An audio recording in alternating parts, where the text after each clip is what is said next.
And good Sunday evening on this Father's Day. I'm Christopher Brantley. And we begin tonight. It's the first case locally where a suspect has been found guilty of human trafficking.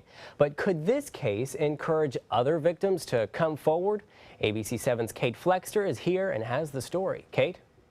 That's right, Chris. The man was found guilty of 6 felonies, one of which was human trafficking, making him the first person to be convicted of that crime in Sarasota County.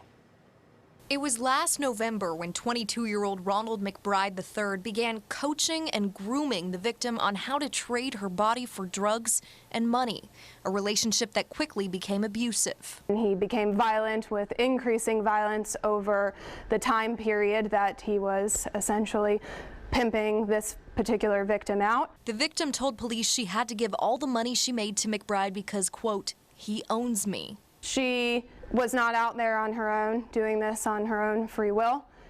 Human trafficking, the statute requires a level of coercion. Months of abuse came to a head one night when the victim did not return, and when McBride found her, he beat her with his gun. When he left, she was able to get up and run to Tamiami Trail, where she said McBride was less likely to shoot her. It was there someone found her and called 911. On Friday, McBride was found guilty of 6 felonies, one of which was human trafficking.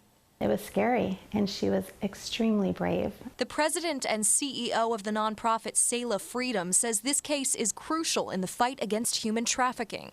Sends a strong message to those on the street that, hey, people do care, and we're going to start cracking down. Selah Freedom says Florida is 3rd in the nation for most human trafficking, and the Suncoast has the 2nd highest rate of the crime in the state. Selah Freedom, along with the Sarasota Police Department and the State Attorney's Office, is actively combating those statistics, starting the very first prostitution diversion program in the state. Fisher says that safety net helps girls feel comfortable coming forward. They're able to actually testify now where they never would have.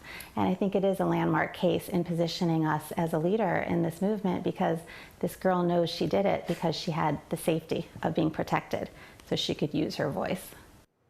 McBride is expected to be sentenced in September. The maximum sentence he faces is life in prison. Chris?